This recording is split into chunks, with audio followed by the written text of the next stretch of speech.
Hey, good afternoon. My name is Sherman Kranzer. I want to say, hey, welcome to our next edition of Voice of the Microsoft Partner.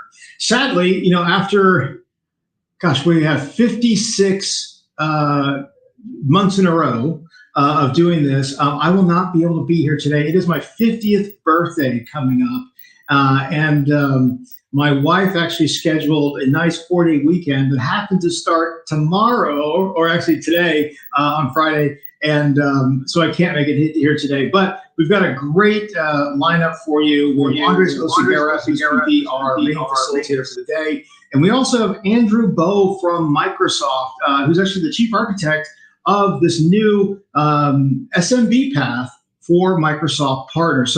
So excited about this. I've been working with the team quite a bit and saw the questions, and I think it's really going to be a great effort today. Really look forward to this, so just have a great day, have a great weekend, and hopefully this show is really fantastic. So thanks again. Have a great day. Bye-bye. All righty. Well, welcome everybody. Might be a unfamiliar face for some of you here on the call today. Like Sherman mentioned, he was unable to make it, but that doesn't mean we can't come with some great information and some great content here for everybody to consume. So really excited for you all to join us. As we always say, feel free to introduce yourself in the chat window. Let us know who you are. Take this as an opportunity to network with one another and really get to know each other in this community. I am Andres, Director of Partner Alliances here at the Kranzer Group, and I am joined by the one and only Mr. Andrew Bowe.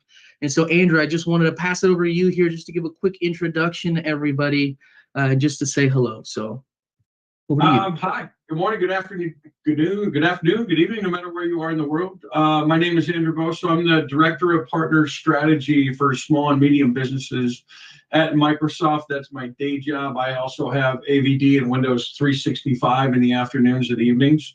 So the best way to think of me is partner bubblegum for SMB partners. Everything from partner capability, capacity, performance, through things like solution partner designations, specializations, different incentives programs that all aligns through me. So look forward to being here with y'all today. Absolutely. Thanks again, Andrew, for the time. I think everybody's going to be able to take some great content from here today. Just to give everybody an idea of the agenda, we're going to be having a great conversation here with Andrew for the majority of this conversation. We'll be having some slides as well, additional content that you can actually use. They're live. The links work right away if you want to, take a look at some of these things. We'll also be bringing in the team from IT Exchange here to talk a little bit more about some potential acquisitions that you could be getting involved with. So, with that being said, let's dive right in. And so, Andrew, I've got my first question for you. I'm actually going to have my team send out a poll here at the same time while I'm asking you this question. And this is going to be around really the history of solution partner designations, and ultimately, why has Microsoft gone ahead and actually created this new path for partners? Yeah, so solution partner designations all up were launched in 2022, October 3rd, 2022. And it was really based on some feedback we were getting from customers about our legacy competencies, silver and gold. And it was to really do a better way of identifying partners that were going deeper on Azure, and also finding a way to reward partners that were going deeper on Azure. So fast forward that to today, we find that solution partner designations are great. We've had a lot of great feedback from partners, especially the partners that are really digging in and being an Azure practice.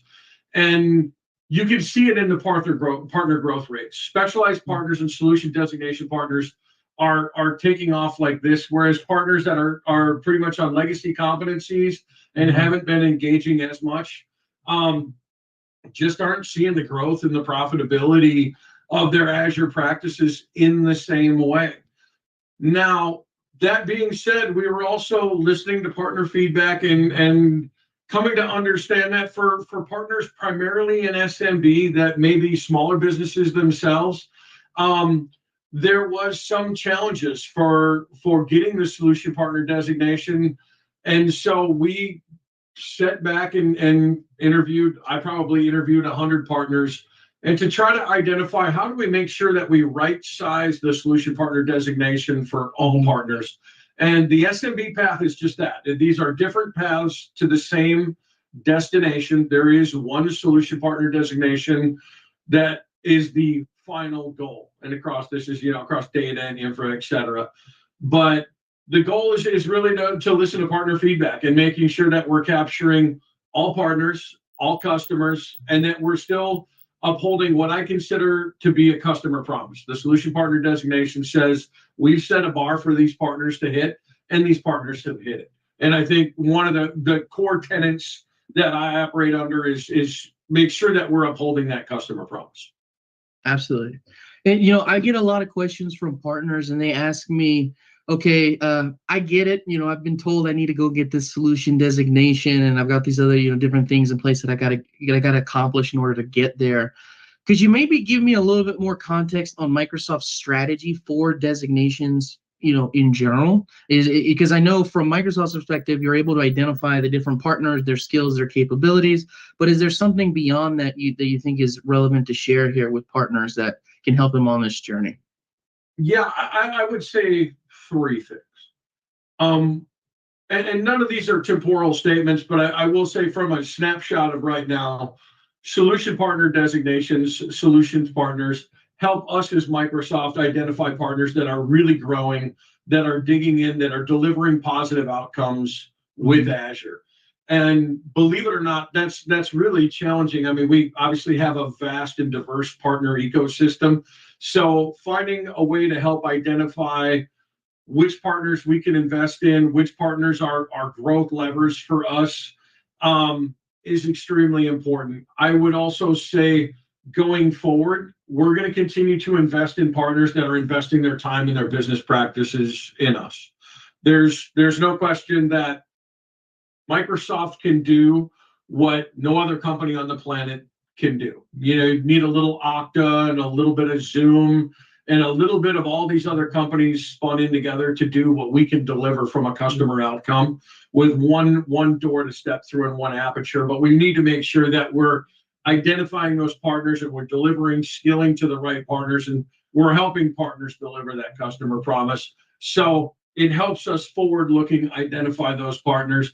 And then I would say the third and more future part of that statement is, as we or I continue to think of how we're going to accelerate in the SMB segment, it's how we're probably going to look at different levers that we can invest financially in partners as well to drive partner outcomes, whether it is co-funded marketing programs or different, I guess we could go through a list of levers, and it is, quite frankly, one of the most important things is it is the aperture for specialization. You must be a solutions partner designation before you walk down the door to specialization. Love it. Now, I think that gives a lot of context, hopefully, to tell the story. What's the point of doing this for partners? Now, let's get a little bit more into maybe some of the details and some of the differences. Sure. I was hoping maybe you could give some context to the group here in terms of the differences in the previous path for SMB and enterprise, right? How are they different? And ultimately, how does that change the partner? Yeah, I think definitely. It doesn't change the partner. I think we'll probably get into some more detailed slides, but the all-up construct is two things. Believe it or not, I don't have a way to look into a partner and know if that partner has 50 employees or 5,000 employees, right? Or 5 employees. I do know the size of their Azure practice, and I know what customer segment they predominantly operate in. So we opened up the SMB path to partners that have a smaller Azure practice that primarily operate outside of the enterprise customer segment, meaning outside of the strategic accounts. So if you're a partner that has 5 employees, but you only have one customer and that customer is Coca-Cola, the SMB path is not for you. You're clearly an enterprise-focused partner. I think that where we looked at is two things: the size of customer deployments. And believe it or not, we did a ton of interviews and there was a ton of data that we really look through to understand what is the right inflection point. So we reduced the deployment size to make partners eligible for the SMB path. And the thing that we spent the most time with and the most data analysis on was really skilling. And the funny thing is the skilling part is where I actually feel the strongest on the SMB path. If you're this giant partner with 50,000 employees, you're going to get there in your sleep. You're going to have enough employees that have enough certs that the skilling part's not worth it. But from a customer standpoint, I don't want to say not worth it, but it's just you don't have to worry about it. You're going to make it. But if you're a smaller partner, you're looking at your staff saying, "Hey, I need to take people out of the field and invest in them and get these certs." But if I look at it from a customer perspective, I also say that as a customer, you're much more likely to run into technical teams that have Azure certifications, that have had Azure training in a smaller partner, just by the law of large numbers. But we want to make sure that we're making that path basically accessible to them. So that's really what we tried to do. Got it. No, I think that gives a lot of context. And I think, we've been looking at this from the Microsoft angle, which is obviously very important. But also, I'd like to maybe switch gears just a little bit here from the partner perspective. You touched on it a little bit earlier on the second question, but when it comes to these designations and how it impacts their relationship with Microsoft, what potential do you think a partner should expect or be looking forward to in their pursuit of these designations? Yeah, I think the first one really is the benefits package.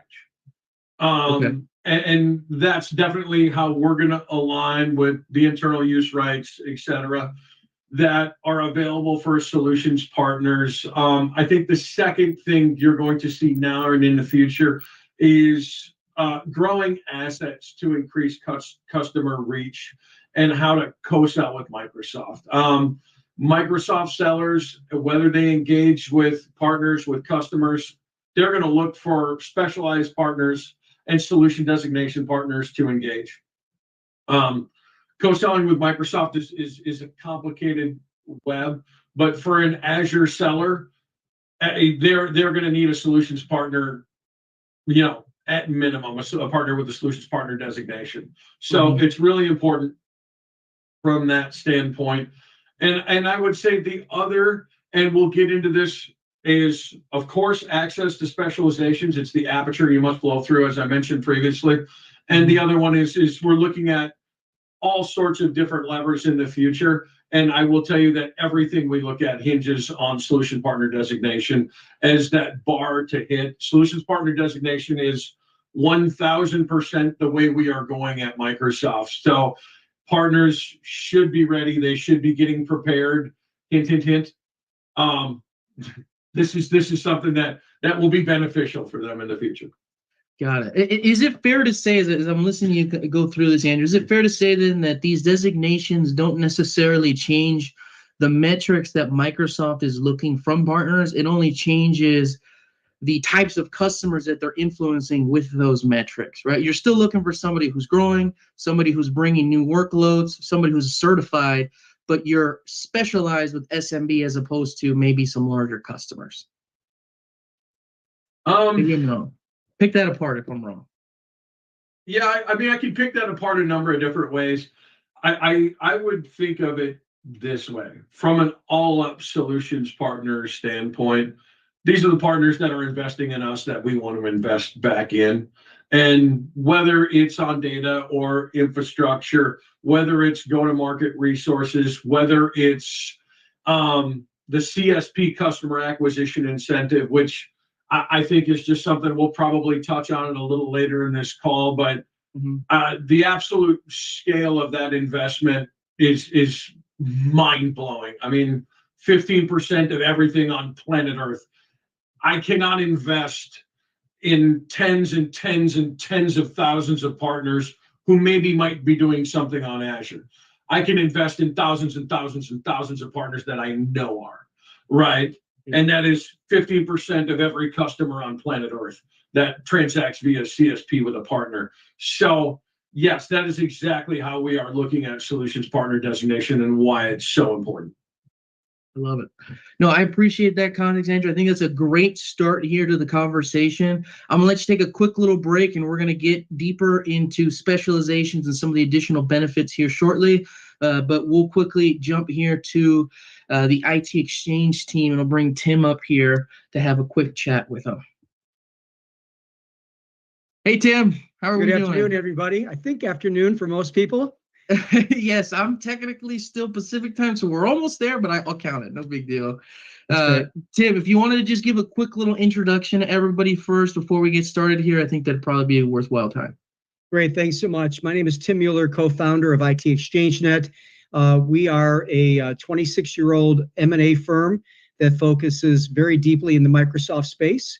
I would say that we have sold as many or more Microsoft channel partners than anybody in this space, primarily under 30 million in transaction value, which is a majority of Microsoft partners out there. But we've done some pretty neat consolidations. And I think we're going to talk a little bit about this partnership with the Kranzer Group of creating an M&A marketplace with Sherman and his team. Yeah, Tim, if you want to just jump right into it, maybe give us a quick little spiel, I guess, in terms of what we're doing, how we're working together. I think it'll come better from you. Thank you very much. Commercial message, and thanks everybody for your time today. So we have, over the last 5 years, after hiring a data scientist, built a global database of buyers, 85,000 strong, private equity firms, strategic buyers, family offices that are seeking acquisition growth with a big emphasis on Microsoft. It's funny because in the last 26 years that we've been doing it, it's been a little bit wavy with Microsoft partners. Sometimes it's white hot, sometimes it's a little bit lumpy. Right now, I would say, and for the last 2.5, 3 years, it's been white hot. Far majority of the private equity firms who are doing assemblages of IT services businesses are asking us for more Microsoft targets. They are looking to build platforms that basically assemble or layer in Microsoft partners with each other. And for that, it's really interesting. And then also the strategic buyers. So think the DXCs of the world and even the Accentures and KPMGs, but smaller Microsoft channel partners, 50 to 80 million in revenue, they have shareholder pressure. And they cannot typically grow more than 10 to 15% per annum without making some acquisitions. And so that is really not a choice for them. They have to do it. And so we're finding there to be valuations are really steady. If you go back to 2011, we just came out of that hangover from the 2009, 2010 recession. And we saw valuations for Microsoft partners start to climb. And they crescendoed right around 2018, 2019, and haven't really moved much since, which is good news because they were record highs. And so for the last 5 or 6 years, we've seen a very steady valuation. But some of those valuations certainly depend on size of revenue, customer stickiness, customer concentration, and then certifications like we're talking about today that really matter to the buyers. So the relationship we have with the Kranzer Group is that we are working on doing a M&A marketplace that IT ExchangeNet powers. And for those who are interested in selling, we're working together to bring you into our marketplace and find buyers. I love it. Appreciate that little rundown, Tim. I'm wondering, maybe you mentioned something that was very, very, I think, interesting for a lot of us. And I've seen it myself personally. I'm sure a lot of the partners on the call have as well, is that the market is white hot. There's acquisitions going across the board everywhere. Do you have any idea or context that maybe you could provide as to why that might be the case, or any thoughts you have on that topic specifically? It is, because I think the way that the company is evolving right now in the suite of products, the D365 and even all the Azure cloud products, it's difficult for a lot of companies to say no, let's not use Microsoft, because of the reformation of where the business has gone, in particularly the last 5 years. And the investors, private equity firms and such, they recognize it. And so, kudos to everybody on the phone that have built a successful Microsoft practice. There's definitely value because of that. And I do think that there's a term in our business called a creative value. So if you buy a Microsoft practice, let's say for $10 million, the hope is that over 3 to 5 years, that now is worth 15, 18, 20 million, depending on how they grow it. And that's the term accretive value. They buy it for something, a certain price, and then they build it to be more valuable. But I will tell you that every time we put a tombstone up that says we sold a Microsoft business, we'll get another 40 or 50 buyers saying, send us more targets, we're hungry. So I guess the message today really is that the market's there. There are more buyers than sellers, so that is a seller's market in our view. It wasn't that way in early 2023. It was a little bit of a tough year for interest rates, inflation, but private equity has almost $1 trillion in dry powder that has to be deployed. And then we mentioned the strategic buyers have a lot of shareholder pressure. So this is, if you've thought about testing the waters to go out and sell, or if you want to grow by acquisition, this is a good time as well, because you should be able to achieve that accretive value if growing by acquisition is part of your strategy. Awesome. And a couple more questions for you, Tim, is I think a lot of people are probably thinking the same thing here. How do I prepare for an exit, right? If I'm a partner, I've been putting in 10, 15, 20 years in this business and I'm just exhausted. I'm ready to cash out and I want to go take some trip to the Bahamas. How do I prepare my business so I can value it as much as possible and get the right purchase price I'm looking for? Great question, Andreas. Two ways. One is that we have, through the Kranzer Group, a free complimentary program called Ready, Set, Go, which is a readiness assessment where we look at your succession planning, your financials, your marketing, and we could help determine whether or not you can reach the maximum valuation. So that's something that if you contact the Kranzer Group, we can put that together. It takes about 45 minutes to go through with an NDA that we sign, and then we'll give you a scorecard on different areas that we think you should either work on or thumbs up that it's time that you could sell. Secondly, and maybe something more confidentially, is to take a look and talk with your accountant books through the lens of a buyer.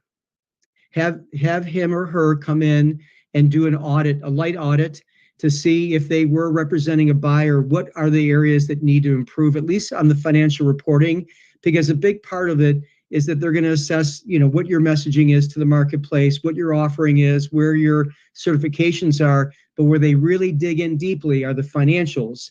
And even if you've got a background in accounting or finance, it's better to have a clean vision from a third party, take a look and give you some ways to perhaps better, prepare your financials so that when due diligence comes, you're not driving the price down, but you're able then to maintain the valuation of your business when they really start looking at it.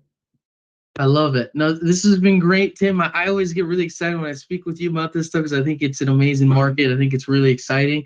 Or maybe last little thing, is there any type of number or figure or almost equation that our partners could take away from here saying, oh, X times revenue, X times EBITDA, just to kind of have a rough calculation in mind, maybe what they should be looking for? Do you have any thoughts on that? So most valuations are based on a multiple of adjusted EBITDA. And that is where you have add backs. Again, talk with your accountant. We also have a list of add backs that are traditionally accepted by buyers that allows you to increase your EBITDA number and then have the multiple of that. Where the exact multiple comes out, I would be disingenuous if I gave you a range here because there are so many variables, whether it's the size of your customers.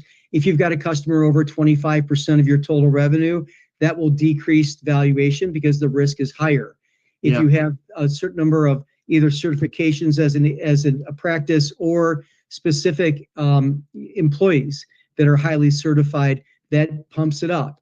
If you have logos of customers that have had stickiness over the last 5, 10, 20 years, that also is great. Low turnover of employees. So you kind of mix in a lot of variables to say, is the business worth 6 times adjusted EBITDA? Can we get 8 to 9 or maybe top off at 10? And then revenue size. That's the other thing that really matters a lot to buyers. If they could pick up a company that has strong revenue with really good customers that they can cross-pollinate or cross-sell other Microsoft offerings into, that also increases valuation. So we're happy to meet for free and talk with some of the variables and give you a back of the napkin valuation that we think we could achieve if you want to test the water. I love it. No, this has been great, Tim. Always appreciate it. Anything about maybe where they can learn about the marketplace and any information they could look for that you wanted to share here? Any last closing thoughts for us? Yeah, I think Reva could put the link over to what you're seeing on the screen, which is the Crancer Group M&A Marketplace link on the website. And that has a way to learn a little bit about it and then submit your name and number. And our team collectively with the Crancer Group will guarantee that we'll be back to you within one business day to talk. And I think that's the easiest way to learn more. I love it. It's always a pleasure, Tim. Appreciate the time. Thank you so much. Always a fun time. So we'll talk Great soon. job today. Thank you very much. We'll talk to you Thanks, soon. Have a Tim. good weekend. Thank you. Same to you. All right. Andrew, we're back. Am I back on duty? That's right. That's right. So let's go ahead and let's jump back here into our conversation that we were having on solution designations and specialization. If you could go to the slide. Thank you, Reba. First question I have for you. There's different benefits between solution partner designations, specializations. Can you talk through this benefit slide, really showing the differences between, a normal solutions partner and then potentially something a specialized partner could expect? Yeah, so a specialized partner wouldn't be on this slide, but these are the sorry, I'm laughing at the chat. These are the benefits that come with the solution partner designation across digital and app innovation, data and AI and infrastructure, whether it's the bulk production credits, test dev credits, Visual Studio licenses. Some of these are awesome, and I've thought about these, and there's obviously a program team that owns these. So I'm always interested in feedback from partners. Is this enough? Is this too much? But I think if you add that up, I don't know, I've never added it up, but I will tell you the programs team basically highlights that's about 400,000 in benefits if you would add that all up over the course of the year. So I'm happy to touch on this slide as well, or was there a question? Yeah, if you wouldn't mind, that'd be great. Yeah, so one of the other things we look at is I break things into two halves for partners. There's obviously growth resources, which are technical trainings that we will open up to solution designation partners, as well as different go-to-market assets, different co-op funding, really different types of co-marketing. And there's a lot of programs that Microsoft is working on right now. And again, those are tied to solutions designation partners and specialized partners. So that falls into that enablement plus GTM resources. And then if you slip over to the right side of this slide, you have the MCI incentives, which is the different types of funding, whether it's Azure Workload Accelerator, CSP customer acquisition that we mentioned earlier. And then when you get into the Azure migration offerings that are available for now to specialized partners, those basically are up to 100,000 per migration for $1 million opportunity for post sales, and then there's some for pre-sales. So I'm imagining we'll touch on that a little bit later. But partner-led AMM is positively the fastest, coolest rabbit that Microsoft has ever launched for helping partners. And there's the slide. Yeah, for helping partners migrate to Azure. It was so much created by. What's that? Sorry. Go ahead. As I was saying, there's just so much money. What I've seen comparatively to recent years, I mean, there's a lot of money there available for partners. I'll ask another question, but go ahead and finish. Sorry about that. No, I'll touch on this just because someone on my team actually came up with the original idea, created this. We were challenged by our leadership to really find a way to help partners get funding. I know the ESIF process for some deals was just daunting. And basically, this was created pretty rapidly, and it has been a smashing success. We tripled our investment last year in Azure Migrate and Modernize. And it is just something that not only are partners pulling the lever and funding these engagements, but they're just pulling it repeatedly. Once they get specialized and engaged, there's no turning back. And this is even smaller partners that attain the specialization, and if they're hosters and they have 50 customers in their data center, 15 of them are looking to move, they'll yank the lever 15 times. So they're loving it. And then there's a pre-sales component of this too, which is $5K for an assessment, but just to pop the numbers up there. Yeah, no, absolutely. When I talk to partners a lot about these different programs, funding, everybody says, "Is this the PI program?" And I think there's some kind of, almost like worry or concern is just there's going to be so much paperwork and issues trying to get all this money through, right? Because I know that's been a lot of partners' experience. But what I will say is there's a lot of money here, but once you get that specialization, as you were just talking about, Andrew, it really feels like the doors open. I'm wondering, maybe I'll switch gears here just a little bit here. From Microsoft's perspective, how do they want partners to leverage these, in terms of their overall strategy with customers? Do you have anything or thoughts that you can share there in terms of, is this with every single potential customer that you've got? Is this for specific types of customer that they're looking to drive? Any thoughts that you can share with the group? For me, it's for any workload that qualifies. I mean, if you're a specialized partner, we highlighted AVD, Azure Virtual Desktop in this instance, but if you have a customer that has Horizon, has Citrix on-premise, has some sort of home-built, RDS or VDI solution, and they're looking at moving that to Azure, we absolutely want you to engage in these programs, do an assessment. If the workload is eligible, find out what that ACR value is going to be for the first year and pull the lever. I mean, getting approvals for Azure Migrate and Modernize takes literally minutes. As long as we can find a customer ID, and then once the workload's marked complete, basically we reach out to the customer, make sure the work was done and they're satisfied, and it's funded. So it's extremely fast, and I think it fits customers really in that sub-enterprise segment very, very well. But I also think for partners, I mean, this really is something for you to take to your customer and say, and by the way, Microsoft will invest this much into the migration into making this work. And it's stackable with things like Cloud Migration Factory. So, by the way, I'm throwing a lot of information out because I'm really passionate about the subject, but all this is available. I think we can share some information later as well. I think people are sometimes going, "What? Cloud Migration Factory? Pre-sales assessment? What are we doing?" It's funny. I actually get a similar question. I'll just quickly highlight this. A lot of partners ask, can I utilize MCI engagement, AMM funding along with ESIF? Is there any rules of engagement there that somebody should be aware of or keep in mind? Do you know if they stack? Yeah. So ESIF is basically any end customer investment funding. MCI funding is a separate bucket, but you should not be double claiming the same workload.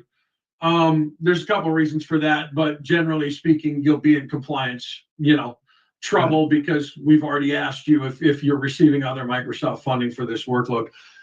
That being said, there are situations, I'll give you a common one that we run into, where there is a migration. It's a large data center evac, and maybe a portion of that is a specific application that needs to stay on VMware technology. So it's going from VMware on-premise to Azure VMware Solutions. And there may be a separate SOW, and there might be an Azure Migrate and Modernize partner-led engagement for moving that particular workload. And it is a separate SOW from this giant data center evac. So it's funding for that particular workload on AVS or AVD. Got it. Okay. Makes total sense. I think that'll help a lot of partners here in case they had that question. So let's move to the next slide here, because what I wanted to go through next was get a little bit more detailed around really the dollars and cents of where the money's coming from for these different incentive programs. Would you mind walking everybody through, Andrew, some of these different pieces? I know you highlighted the new customer ad incentive, which is, like I say, it is incredible. So I don't know if you want to just touch on that briefly for everybody here. That'd be great. Yeah, I think one of the things I run into a lot is some partners are really clear on how they're getting paid and what they're getting paid, and some partners aren't. So basically within the MCI incentives guide, I know it's like 1,000 pages long and it's hard to look through, but within CSP, there's Workload Accelerator, there's CSP Customer Ad, and there's CSP Consumption Motion. And roughly 4%, 2%, and then 15% I know there's different accelerators for different workloads that stack on top of this, but I think the one I want to highlight is the CSP customer add, the 15%. It's when a customer generates ACR for the first time as a partner, it's eligible for a 15% incentive. That's any workload on planet Earth for partners that have solution partner designation. I think the CSP motion, the Azure consumption motion, and the workload accelerator, it would be good for partners to jump into the MCI incentives guide and unpack those. But basically, specific workloads get an accelerator, and then there's just a 4% consumption incentive on everything else. And this is everything in those right or in those left 3 columns on the slide. But I think on the next slide we have a really cool example that always kind of gets partners' attention. Yep. So I call this the 100K deal, and I do this all the time to just help like partners frame how much is really on the table. So back to those left 3 columns, if you're a solutions designation partner, for the purpose of this example, we're going to assume that consumption is, we'll say the workload is AVS, and it goes from 0 to basically that 100K threshold, and that's the consumption in the first year is 100K. Right. So the CSP consumption motion, it's an accelerated workload, and you get the CSP customer acquisition on that 100K. You're a solutions partner. Your first year incentive on that is $21,000 off that 100K deal. And these are all 2-partner incentives in your pocket. Like you're going to feel it in the wallet, right? At least I feel $21,000 in my wallet. That's just how it goes. That never happens, and I don't feel good about it, right? Where this gets really interesting is now same deal, same partner, but you have the specialization, which means you get to add solution assessment for 5K, and this would be an AMM partner-led small engagement. So there's 15K to help fund the migration. Now this is paid to partner, right, to offset the cost. So how you deal with your arrangement with the customer is your business. They are going to know this engagement happened, right? But that's 20K to drive migration. And then the really cool thing on the back end is this also lights up workload acquisition and nurture if you're a specialized partner. So that is 9K for the bounty phase and 30K of the attributable, or 30% of the attributable Azure consumed revenue driven by that engagement for the first 9 months. So that's 30K, which means a specialized partner, 100K deal through incentives or customer funding, right? They're going to have 80K in their pocket. Like I can't make it free, but I can't make it better either. At a certain point, we have to keep the lights on, right? Data centers are hungry, but I think that we have juiced this as much as we possibly can. And usually for most partners, they look at this slide and they're like, okay, we're leaving some money on the table here from, workloads that we're doing. Yeah. No, that was very compelling. I appreciate you giving the rundown there. I think ultimately this last slide here, those bottom, 2 columns there, you can see solutions partner 21,000, specialized 80,000, really tells that story. And really what I was talking about earlier, where the gates open up, right? And the money is available for you for those engagements with your customers. So if you needed some motivation in terms of dollars and cents, well, there you go. You got it. I'll give you one from the Microsoft perspective too. Yeah. Like when I look at partner growth, you have your legacy partners, they're growing like this, and then partners get the solution designation, they're growing like this. When partners get the specialization is when they take off and they're running. Like a lot of times those are the ones that are chomping at the bit for us, hey, more deals, more workloads. They're really developed those relationships with Azure sellers. They're passing workloads back and forth. Deals are coming. It's like the specialization seems to be kind of that kind of inflection point where they're really starting to see their practices grow. Oh, I love it. I appreciate it. That's very good context. So we talked about how great, it is to get there. Let's get a little bit more into maybe some of the steps to actually get where we need to go. So Reeve, if you go to the next slide for me, we talked about scoring, right? And some of the different buckets here. Could you give everybody here a little bit more context in terms of these metrics and how Microsoft is scoring this when they're looking at partners? Yeah, so this is something I think a lot of partners have challenges with. I think it was certainly difficult for me to understand when I first started learning it. And you feel like you're losing your mind a little bit. But essentially, to get a solutions partner designation, you have to achieve 70 points. And that's across three frames: performance, skilling, and customer success, which is roughly 30, 40, and 30 is the max available points. I think the biggest thing to remember is you can get there through any combination of 70 points, but you have to have some points in every category.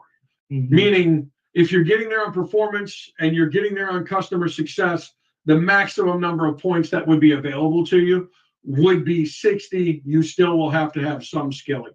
But if you've maxed out your performance points and your skilling points, you're like, hey, I'm at 70 points. If you don't have any points for customer success, again, which is highly unlikely if you're getting there on performance and skilling, but if you don't have any points on customer success, you still will not be eligible to click the button and sign up. Absolutely. No, I appreciate that concept. I think there is, at least in my experience speaking with partners, there's a lot of confusion around this. And I want to hone in on one specific one. If you go to the next slide for me, Riva, net customer ads specifically. Yep. So twofold question. Number one, maybe you could just give a brief little explanation, and then also the differences in the two paths for this. So pass it over to you. Yeah.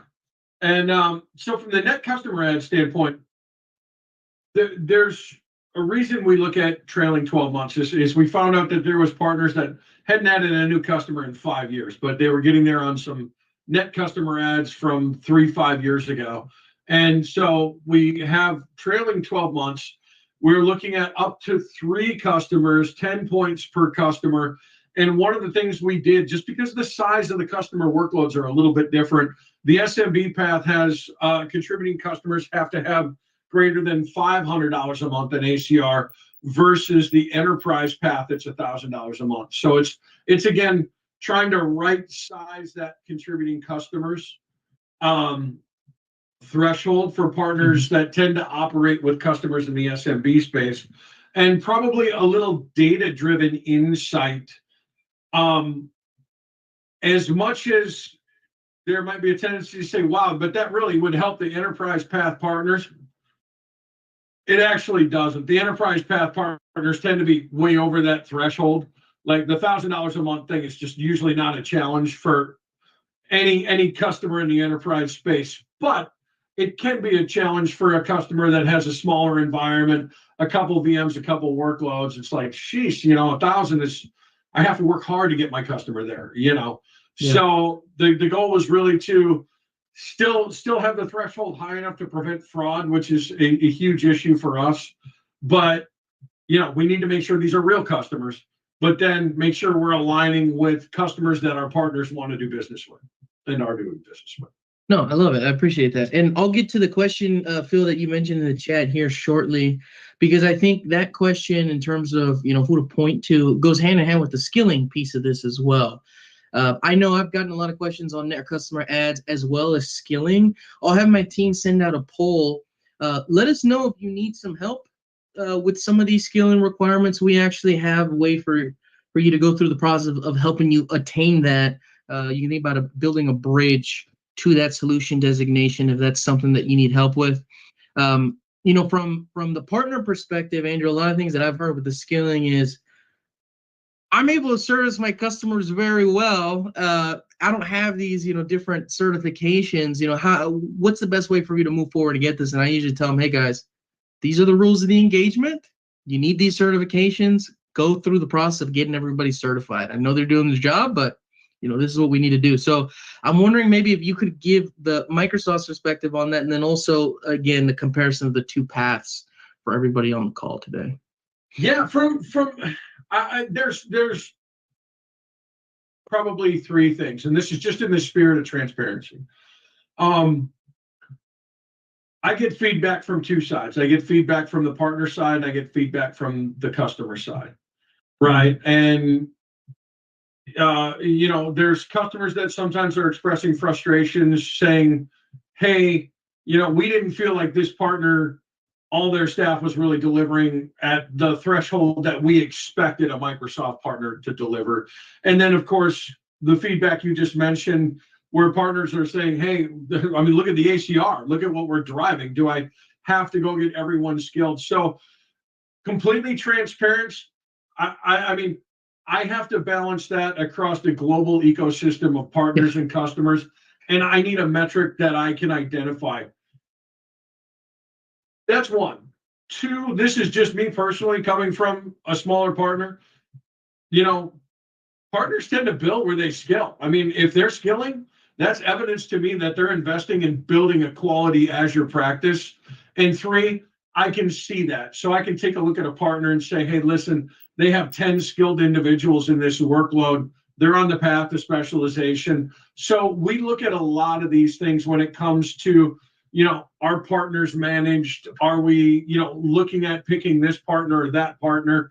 There's different metrics that we use, but skilling is something that Azure certifications that are tied to the partner, and the key is making sure that the certified individuals are referencing their employer and the employer is getting attribution for it, which is a common challenge. But that from my perspective is one of the things. It's just for me, it's the only way I have to really identify who's out there and who's capable. Yeah. And I completely understand. I think you're with Ever right. It makes total sense. You want to make sure they're servicing the customers in the way that you want them to, right? I'm going to combine that conversation along with the net customer ads conversation we had, and also, that third piece that I get a lot of questions on from the partners I engage with, which is around, what if the data is wrong? Right?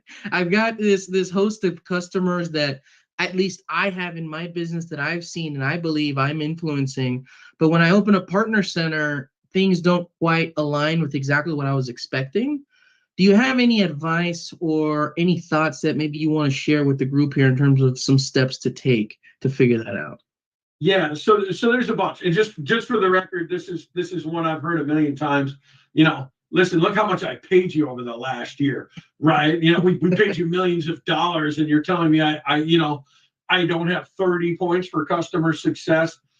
There's a number of things that can contribute to that. One is a lot of times, yes, they have a huge practice, but it's a modern work practice, and their Azure consumption's little.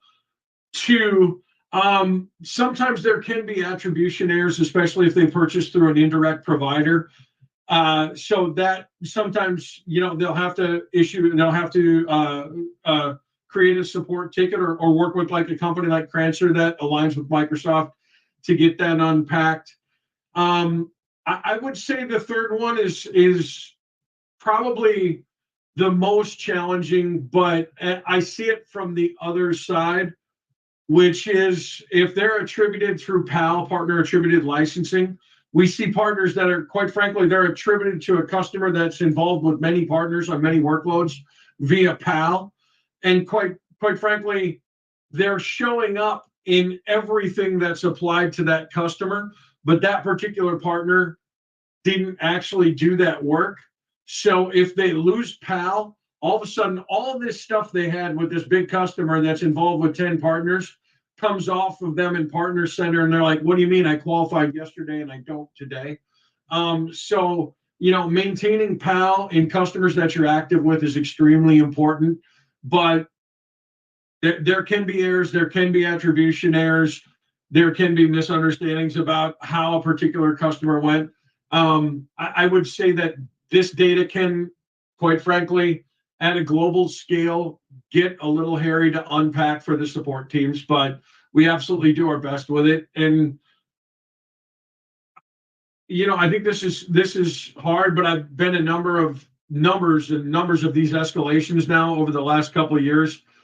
Transparently, I would say that there's usually an identified cause that we can get to pretty quickly. About 98% of the time. I only remember a couple where the partner legitimately was doing the work and for some reason wasn't getting attribution, And that was mainly just some sort of data hiccup in their relationship with an indirect provider. Love it. No, that's great, Andrew. I really appreciate that. I think that's going to be helpful for a lot of the partners here today. We've gotten through the majority of the questions. I did have a question here in the chat, was a little off topic, so I wanted to save it till now. And that's around business applications. Specifically, can you talk about incentives for increasing users and seats in Dynamics, or do we just use the total MRR? You know what? Dynamics wouldn't fall under me, so I'd have to take that offline with my counterpart, and his name is Marcelo. But if you throw that question over to me, I can speculate on it, but I don't know if I can give you the great speculation answer.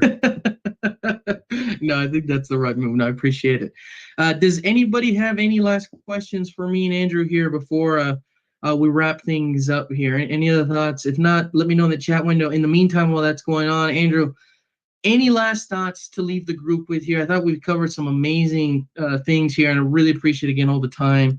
But do you have any last things you want to share for the group? Any last things that you want to mention? Yeah, I think there's a couple things. I'm investing pretty heavily in the SMB partner ecosystem. Actually, incredibly heavily. You can see it with the CSP, customer acquisition incentive, which quite frankly is a kind of a knee-knocking one to go in front of the board at Microsoft and be like, by the way, I want to give everybody 15%, and just see everybody's jaw drop. Fortunately, the incentives team had to go do that. We just aligned on strategy on it. But those are big ones to go ask for. The things that we're doing to drive specializations in SMB partners, help partners align on solution partner designations. Absolutely, Microsoft is pouring on the gas in this segment. The second part of this is, of course, AI. We I think caught everybody a little off guard with how far along we were with AI. We're continuing to chug forward. So I'm looking forward to seeing like digital natives, ISVs, startups, and partners like yourselves that are getting into these language models and trying to decide how they fit their customers. So hopefully partners are seeing the love and feeling it. And, you know, I love the feedback. Feel free to connect with me on LinkedIn. I'll comment on that in just a second. But yeah, hopefully partners are seeing it and feeling it, and we're going to keep doing a lot more of it. It's been working. We're really taking off in SMB in a big way. I love it. Yeah, did you want to address that question, Andrew, really quickly? The question is, let's see, any quick words on VMware and Azure? Yeah, I mean, ever since Broadcom's acquisition, obviously EUC was spun off of VMware, so Horizon's now with a brokerage investment firm, and then for VMware on Azure, right now we still lock 5-year RIs, and I think since Hawk's announcements came out like almost a year ago, we've been hearing it from customers and partners. VMware on Azure VMware Solutions has been another thing that is taking us like just absolutely to new heights, because it, quite frankly, it is an extremely fast migration. You can be sweeping the floor in the data center in a month or two, or you can, you know, think about refactoring all those applications for the next year, and then you can deal with them. You can find efficiencies, you can economize them, you can refactor them at leisure, and partners have been like, we're done, and we can lock a 5-year RI on it. Absolutely, let's go do it. So those would be my quick top of the line thoughts. I know there's been some announcements regarding that and our competitors that are very beneficial to Azure, and we've been feeling that as well. I don't really want to speak on competitors or anything, but I will say that the grass is very green for us on VMware on Azure at Microsoft, and we're loving it. So I guess the best thing I can say there. I love it. No, I appreciate the time, Andrew. I want to give a very warm and thank you from us at the Grants Group, as well as everybody here. We know, you don't have to do this for any of us, so we really appreciate the time you would give us. I want to see if everybody, could give the round of applause here for Andrew. I'd really appreciate it. Doesn't have to be here. There it is. All right. There it There's is. the wave. I love it. Wow. Thank you, everybody. Awesome. Awesome. Very Group. cool. Yeah, I've just got some last closing announcements, but we've got our ongoing Exploring Microsoft's new SMB paths for Azure Solution Partner designations, both for EMEA, the US, and APAC. Tuesdays, Wednesdays, and Thursdays. There's links there available to you that you can select. You can register. We'll be talking in a lot more detail around some of these new paths for these designations, along with a host of other different things. So if you want to join us, they're 4-hour workshops. You can come and join for as much time as you have available. And we're hoping you can come out there and learn a few different things. Last thing here, as always, please join us next month for our next Voice of the Microsoft Partner Best MSP Marketing Bets for 2024. We're bringing back an age-old, very popular topic that the group has seen a lot of good reception for. So we'll be talking about growing your business, hoping to fill up the sales funnel as much as possible, and how we might think about going to market. And just selfishly, I do want to say thank you again, everybody, for staying on here for the presentation. I've had a lot of fun doing this. I hope you still think we brought the thunder. We brought the energy that we needed for this VOMP. I'll have last thing here, my team send out a poll. If you guys want to sit down and talk in a little bit more detail around these new solution designation with us, happy to chat with you and give you some more context if you got any specific questions. So I'm landing the plane here a couple minutes early, but it's been a fun time here. I hope everybody's enjoyed as much as I have. And we very much look forward to seeing you next month, where we talk about marketing for MSPs. Have a great weekend, everybody. We'll talk soon. And thanks again for joining us today.